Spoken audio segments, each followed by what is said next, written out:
दोस्तों, भारत और ब्रिटेन के संबंध पिछले कुछ महीनों में हुए घटनाओं की वजह से काफी प्रभावित हुए थे, लेकिन दोनों देशों की तरफ से लगातार की जा रही डिप्लोमेटिक साझेदारी और बातचीत की वजह से अब भारत और ब्रिटेन के संबंध काफी हद तक सामान्य हो चुके हैं, जिसके तहत अब Europe India centre for industry ने भारत और ब्रिटेन के फ्री ट्रेड एग्रीमेंट को बढ़ावा देने के लिए एक काफी महत्वपूर्ण 3 दिवसीय मीटिंग का आयोजन किया, जबकि संयुक्त राष्ट्र की जनरल असेंबली में इसराइल के खिलाफ लाए गए एक काफी बड़े प्रस्ताव का विरोध करते हुए भारत ने पूरी दुनिया को ये दिखा दी कि भले ही हम खुलकर इसराइल के समर्थन में न आए, लेकिन फिर भी एक तरह से हम इसराइल के साथ ही खड़े हैं और आगे भी ऐसे ही खड़े रहेंगे, जिसने न कि सिर्फ भारत और इसराइल के संबंधों को मजबूत किया बल्कि अंतर्राष्ट्रीय स्तर पर भारत का रुख भी साफ कर दिया। दोस्तों, आज की इस वीडियो में हम इन दोनों ही महत्वपूर्ण और रोचक खबरों के बारे में डिटेल में बात करेंगे। तो चलिए शुरू करते हैं ब्रिटेन की तरफ से आ रही खबर से, जिसके तहत Europe India centre for industry ने ब्रिटेन के अंदर एक 3 दिवसीय महत्वपूर्ण मीटिंग का आयोजन किया, जिसमें भारत और ब्रिटेन के महत्वपूर्ण लीडर्स और डिग्निटरीज शामिल हुए, जिन्होंने एक साथ मिलकर फ्री ट्रेड एग्रीमेंट के तहत होने वाली साझेदारी और क्षमता पर महत्वपूर्ण बातचीत की। दरअसल इन मीटिंग्स को ब्रिटेन के अंदर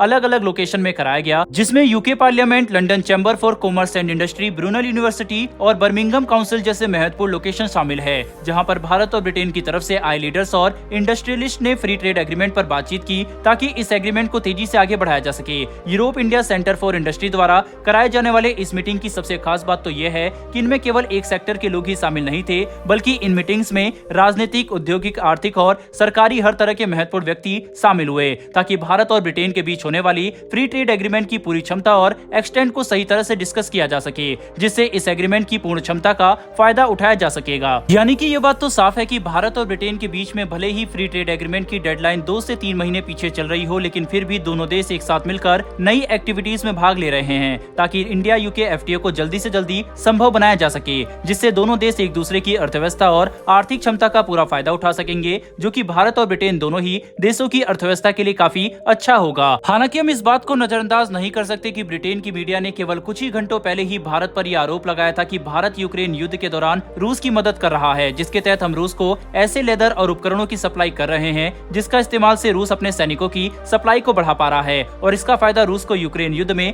अपने सैन्य ऑपरेशन को इफेक्टिव तरीके से करने में मिल रहा है। लेकिन इस बात में कोई शक नहीं है कि ब्रिटेन द्वारा भारत पर लगाए जा रहे आरोप सिरे से गलत हैं, क्योंकि भारत रूस को सिर्फ ऐसे कंज्यूमर आइटम की सप्लाई कर रहा है जिसकी जरूरत रोजमर्रा के कामों में आम जनता को पड़ती है। यानी कि भारत रूस को ऐसे किसी भी उपकरण की सप्लाई नहीं कर रहा जिसका सैन्य इस्तेमाल सीधे तौर पर किया जा सकता है, जिसका मतलब यह है कि ब्रिटिश मीडिया द्वारा लगाए जा रहे आरोप साफ तौर पर गलत हैं। वहीं पर यह बात भी काफी अजीब है कि जहां एक तरफ ब्रिटिश मीडिया भारत पर ऐसे आरोप लगा रही है, वहीं पर दूसरी तरफ ब्रिटेन की सरकार भारत के साथ फ्री ट्रेड एग्रीमेंट को लेकर बातचीत कर रही है ताकि ब्रिटेन अपनी अर्थव्यवस्था को स्थिर रख सके और भारत के साथ अपने आर्थिक संबंधों का पूरा फायदा उठा सके, जिससे ये बात भी साफ हो जाती है कि ब्रिटेन ऐसी स्थिति में नहीं है कि वह किसी भी वजह से भारत को सीधे तौर पर नाराज कर सके। बहरहाल बढ़ते हमारी दूसरी खबर की तरफ। तो दोस्तों, ये खबर यूनाइटेड नेशन जनरल असेंबली की तरफ से निकल कर आ रही है, जहां पर भारत ने इजराइल के खिलाफ लाए गए एक बड़े प्रस्ताव के खिलाफ अब्सटेन कर दिया है। यानी कि भारत ने ये बात साफ कर दी है कि हम खुले तौर पर तो नहीं, लेकिन एक तरह से इजराइल के समर्थन में ही है, जिसकी वजह से भारत इजराइल के खिलाफ वोट नहीं कर रहा।